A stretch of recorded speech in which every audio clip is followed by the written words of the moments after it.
Hello there, team. How are we getting on? On this week's podcast, we're going to be taking the old podcast outdoors. Give you guys a little bit of escapism during these uncertain times. So what I'm doing is I'm kind of testing out a few different things with the podcast at the moment.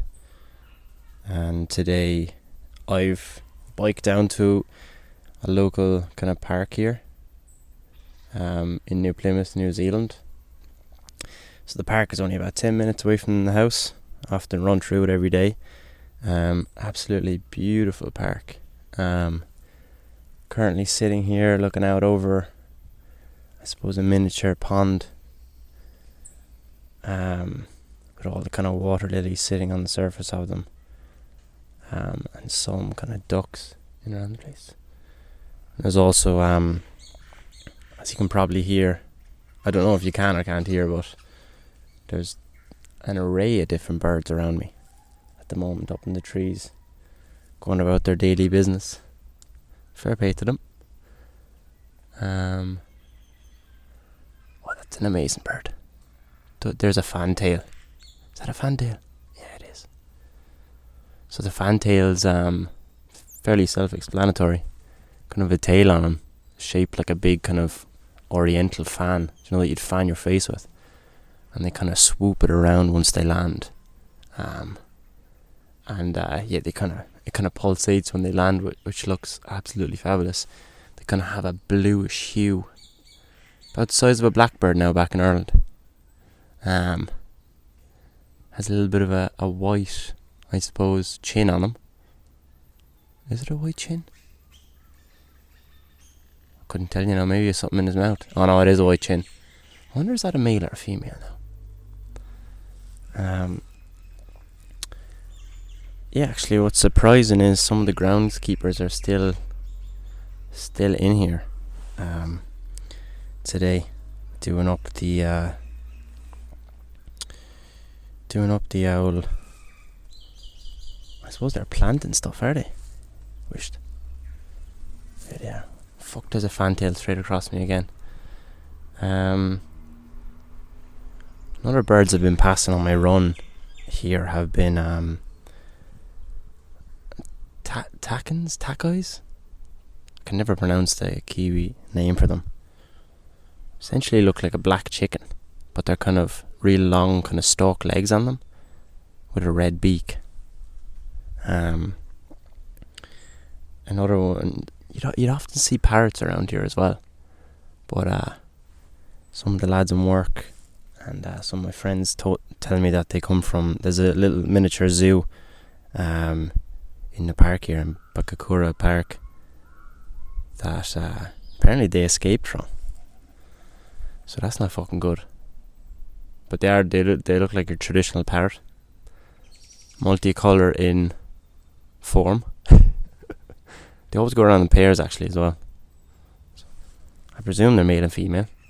Don't want to stereotype, But yeah, I suppose I've been living in New Plymouth now in New Zealand for the last coming up 10 months now maybe. It's a really, really, really beautiful place in the world. Kind of a temperate climate, you could say. And Taranaki itself is situated on the west coast of New Zealand on the North Island. If you look at it on a map, you'll see that it juts out around halfway up the North Island. And why it does jut out is basically there's a volcano. Kind of looks like, I suppose, Mount Fuji in Japan. I think it's Mount Fuji. Fuck, I could be wrong.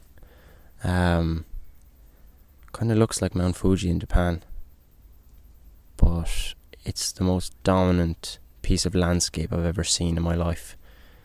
And just the last wall. So just to put it in kind of perspective for you, the only thing you see around Taranaki when you're up on any sort of hill or anything like that, you'll see this cone-shaped volcano. Do you know, like, if you said to a kid, draw a volcano, that's literally what they draw. They literally just draw that volcano. But an absolutely breathtaking mountain, breathtaking view. For those of you listening to the podcast at this stage, you probably know me personally, so you've probably seen it on my Instagram account and different things like that. So you have a kind of a gauge of what it's like. Absolutely beautiful. And yeah, like, I still have to get up it. Actually, I've been meaning to climb up it the last while, but within the last 2 weeks or before lockdown. Oh, there's a fella running up there now. Fair play to him. Fuck, that's an awful hill to be running up. Some park to run in though, lads. I'll tell you that much. Like, you honestly run through this park and it feels like you're about 2 hours or 3 hours away from a city, you know what I mean? You don't realise that you're in a city. But yeah, that's the beautiful thing about it. Wished. There's some fellas up the hill again now with some... I never understood that on electrical bikes. They're a big thing in here in New Zealand. So the mountain bikes are kind of... they'd have a motor on them, some of them. Some of the owl lads, I suppose, that don't want to put the effort in, get those ones, but they cost an extortionate amount of money. Here's a lad now walking up by the pond. So he's looking at me and saying, look at this crack fucker now, recording his thoughts. Right, so you'll never guess what just happened. Your man that was walking up by the pond here has just came over and had a chat with me. And he's just looking for mushrooms. And I've been looking for fucking mushrooms in this park for ages now. But he showed me he's after getting a few because we're on the turn of the season here now in New Zealand. It's coming into, I suppose, autumn. It will be at home, and we're just at the temperatures after shifting, and there's been quite a bit of rain, so there's mushrooms everywhere. But yeah, I didn't really know how to identify the ones that do the funny business. But yeah, your man's after showing me the gold tops that he has, and yeah, I might go foraging later, lads. You never know what happens, but that was gas. That's the thing about Kiwis. They're super friendly, well up for the chat. Yeah, just generally, like, I think that's the kind of comparison between Ireland and New Zealand, which is really nice. Is they're like culturally we have a lot of similarities. Like really friendly, really hospitable. Kiwis are a little bit more reserved. You have to kind of dig a little bit more deeper than Irish people. But yeah, like if you've been to New Zealand, I'm sure you'll understand what I'm talking about. But I'm keen to find fucking mushrooms now. But I might go searching after this podcast. But yeah, there's these other ones as well, these other mushrooms, these fucking crazy mushrooms. Like, you know, same thing again. If you asked a kid to draw a mushroom, I saw this mushroom the other day, it was on my Instagram account, and it's literally like the size of your fist in like height, and yeah, it had this real kind of orange top on it, real kind of fairy. Jeez, there's the fantails off. But yeah, it had this really like kind of prominent orange colour on the top of it, and yeah, apparently they do the business as well if you take them right, those mushrooms. But I didn't dabble, too afraid. Apparently those ones will bring you on a spiritual journey and you'll wake up a different person, and I'm quite happy with who I am right now, so we'll steer clear of them. But yeah, in New Plymouth, as I was saying, it's quite a temperate climate, similar to that of Ireland, but we get way more daylight hours. Get a good bit of rain now, to be fair, especially during the wet months, during the winter. But during the summer, it's mint. I mean, the summer just gone by was absolutely fantastic. you can bike to work safely and not get pissed upon. Go out at lunch in your t-shirt, get all your vitamin D for the day. I think in New Zealand, because there's a hole in the ozone over here, which isn't good. You have to slap the old sunscreen. But over here, yeah, if you go out with like just your t-shirt, like bare skin, like t-shirt and shorts, in like, I think it's obviously around midday sun, right up top of the sky, I think in 10 minutes you produce all the vitamin C you need for a week. Don't quote me on that now, but I think I read that on Reddit or somewhere like that. But yeah, that's pretty whack. But that's the biggest thing, I think, as well, with being over here, is that you don't produce enough vitamin C or vitamin D in Ireland because you're not getting enough sun at all. Whereas over here you're getting you've constantly got that vitamin D, and I firmly believe that it has an impact on like your overall well-being. Like, you feel fucking great, getting a bit of sun on you, like, yeah, it's fantastic. But yeah, I'm looking out over this pond now, and around the pond there's all these kind of, I suppose you call them giant ferns. So they're like they have the same like tree. They'd be the height of a tree, like they'd be about 3 or 4 times the height as myself. And they'd have the ferns on top of them, so like they're obviously some sort of giant fern.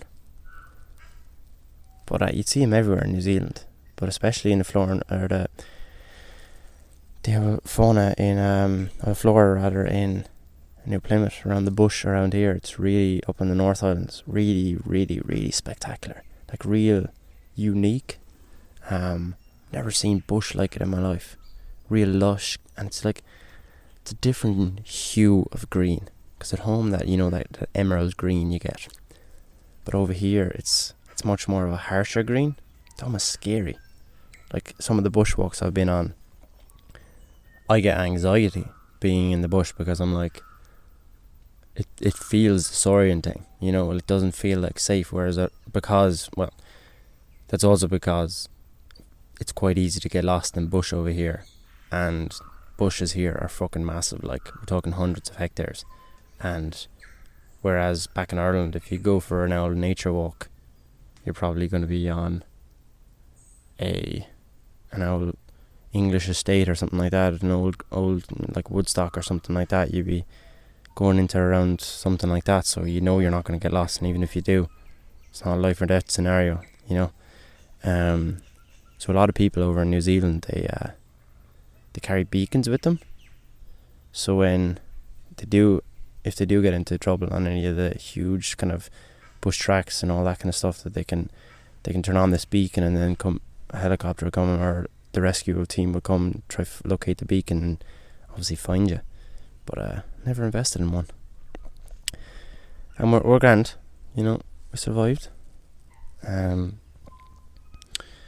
So yeah, I did an old South Island trip in New Zealand just before all this lockdown crack happened. So this podcast's been recorded during April. I suppose toward the latter end of April now, with is it 21st? Yeah, the 21st. Fuck, you'd lose track of time. Is that a fucking person whistling, or is it a fucking? Must be a person listening. Wished. Yeah, it is a person. Jeez, I thought that was a bird. So yeah, I did a South Island trip before lockdown happened, just before that. So I think I did it in February. I couldn't recommend it enough. So any of you kind of considering doing a little bit of a trip to New Zealand, think about New Zealand. If you're going to travel here, you got to put aside some serious time to do it. Like, you're not going to do New Zealand properly in let's say 2 weeks. Like, if you want to do New Zealand properly, you're going to have to be taking I want to say 3 weeks for the North Island, which Jeez, he's calling for his dog, is he? Come here. Dog's gone walkabout. Fair play to him. Dog would have a fucking ball in this park. But yeah, if you were to travel now around New Zealand, you'd want to be putting aside 3 weeks for the North Island, then at least, I'd say another 3 weeks. There's the fantails again. Fuck. Beautiful bird. I hope you can hear these birds as well, actually, because it sounds absolutely fantastic just sitting here, listening to them. But yeah, if you're doing the South Island, you want to put together another 3 weeks as well for your itinerary.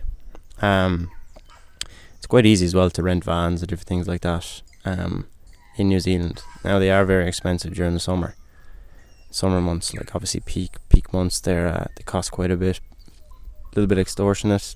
The prices are sometimes, but a little workaround on that. If you want to do it in winter time down here, it's fantastic. Like, to see the South Island in winter apparently is ridiculous, because you have all the snow-capped mountains. You know, you're down around Queenstown, Wanaka and all that, and you can go like snowboarding, skiing if you're into it, and obviously do all the tramps and hikes with like snow involved and all that, and kind of winter climate going on.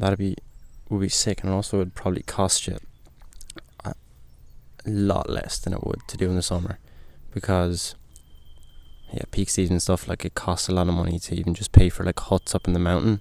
If you want to stay in some of the huts in the mountains here during peak season, I want to say it's like $200-300 a night to stay in those. So like, yeah, fuck that. Like, I wouldn't be doing that. But in the winter time, like, most of the things you can do are free. But that's the thing about New Zealand though as well, though, that a lot of it's a beautiful squawk. But that's the beautiful thing about New Zealand. A lot of the best things about New Zealand are free, really. Like, you can go mountain biking for free, go surfing, go hiking, and the rest of the works. Any water sport you're into, you can usually done free. Just outdoor activity in general, like whitewater rafting, kayak and all that type of stuff, can be done free, which is absolutely sick.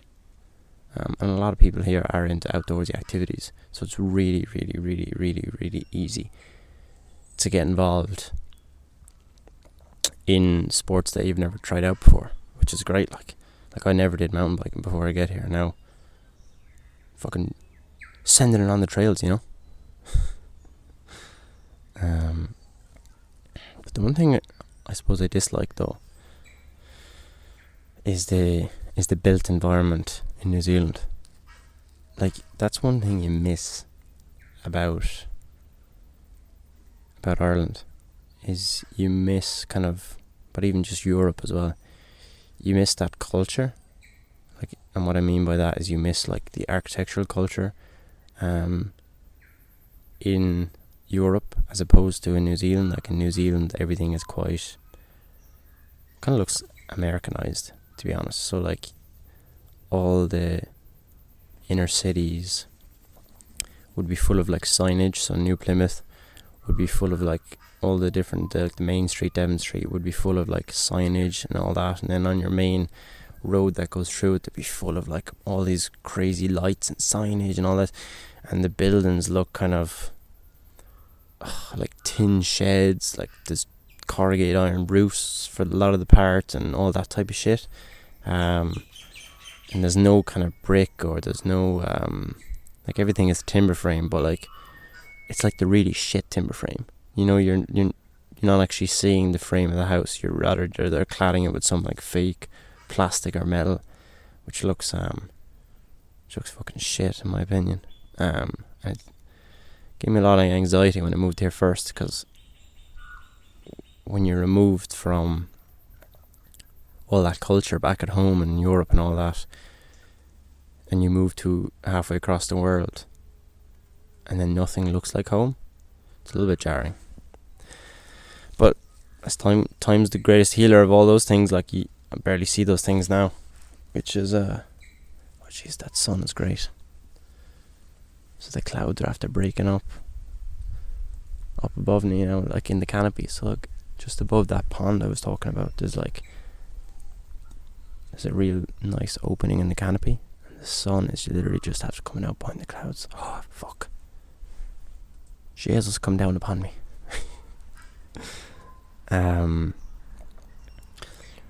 But yeah, a lot of keen differences here.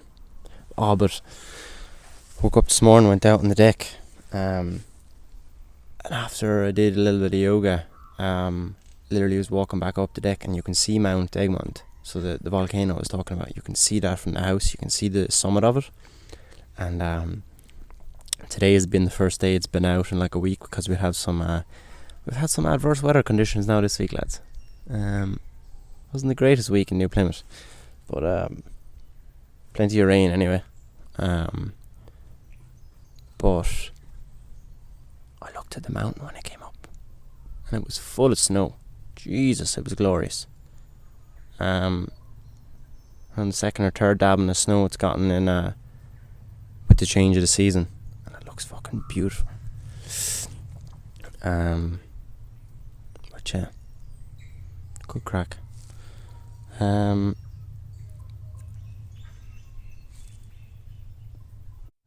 Yeah, just after getting into a bit of routine of running, really getting into running now lately. With the lockdown as it is, obviously you have loads of time to do things essentially. So one of the things I've been doing is taking a bit of a run every day. This is the park I've been running through, and then there's also that's the fucking beautiful thing about New Plymouth, is that there's literally nature walks all over the city, which is fantastic. So you can literally just go on these amazing trails, and as you can hear now, probably you can't hear that kind of noise pollution of a city. You can just get away from it so easy. But yeah, and when you're not really feeling a workout, you're not I feel like fucking shit and lethargic and all. What's that a fucking bumblebee after landing on my arm? Jeez. After flying off there now, that's his journey. Yeah, but when you wouldn't be feeling a workout, but I found the best solution for that. When you're feeling a little bit your head's melted and you're feeling a bit lethargic, best thing for it is a run. Jesus, even that, you just a kilometre. Just get up and throw on your shorts or whatever you wear, and just. Jeez, there's a fantail attacking a pigeon. Fuck.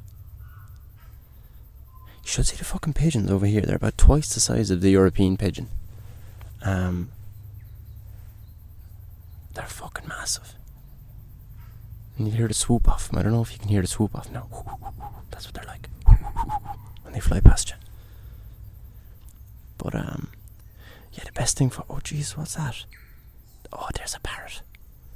There's a fucking beautiful parrot. There's the first... Jesus, that's a native parrot now, that is. Because it doesn't kind of have that multicoloured kind of traditional parrot vibe. But it has what it has is a kind of a greenish hue. It looks a lot bigger than a traditional parrot as well. It looks like it's will be benching a bit, fuck, he's off. That one wasn't with a pair either now. But yeah, I've been running through the old parks and all that kind of crack. And oh no, there's this fucking... There's the parrot's mate, I presume. He was just lagging behind. Maybe he's not as fit as the other one, Maybe the other one's kind of tipping on there now. Or maybe he's after pissing her off, And she's like, fuck. After calling him a bit of a prick, and she's flying after him then, because, you don't want to get lost in the park, Who knows what's going on with them.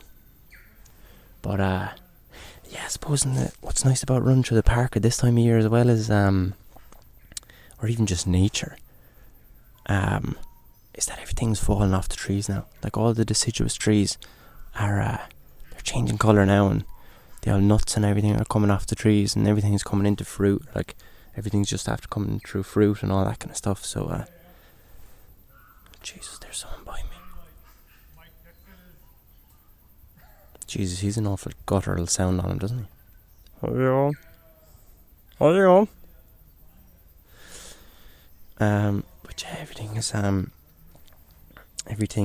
kind of coming off the old trees at the moment, and it's beautiful. Do you know that time of year when you walk through an old forest, you walk through an old green area, and everything's kind of, there's yellows, there's reds, there's browns, there's fucking greens, all different hues.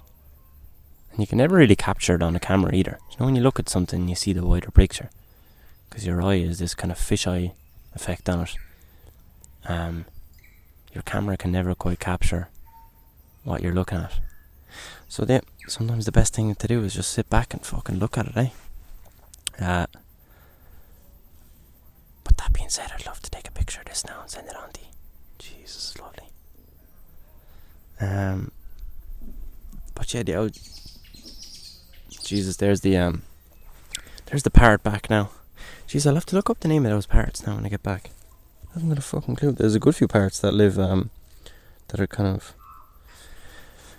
are native to New Zealand.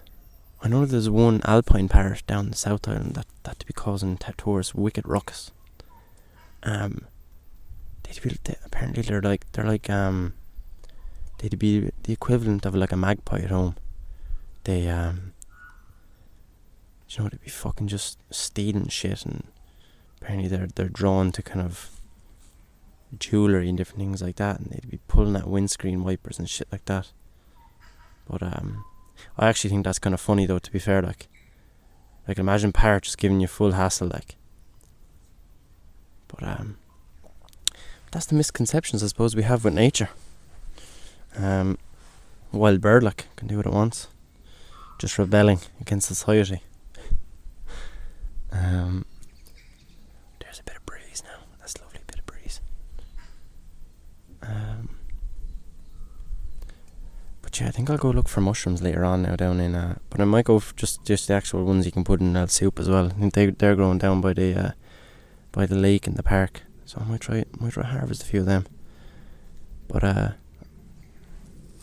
might go for a little search after this now for the old golden tops, and then we can go on an old spiritual journey later on. Oh Jesus, there's a wasp by me. So he's just sitting in the foliage, shaking his abdomen on the back of him. Jeez, they're an awful yoke. I wouldn't like to get a sting off that prick now. Jeez, I remember a few years ago when I was landscaping, I was cutting this fucking hedge, and I was going through it. You know those petrol kind of clippers things, don't they? Like that, and you get an old nice edge on the tree you're cutting or the hedge.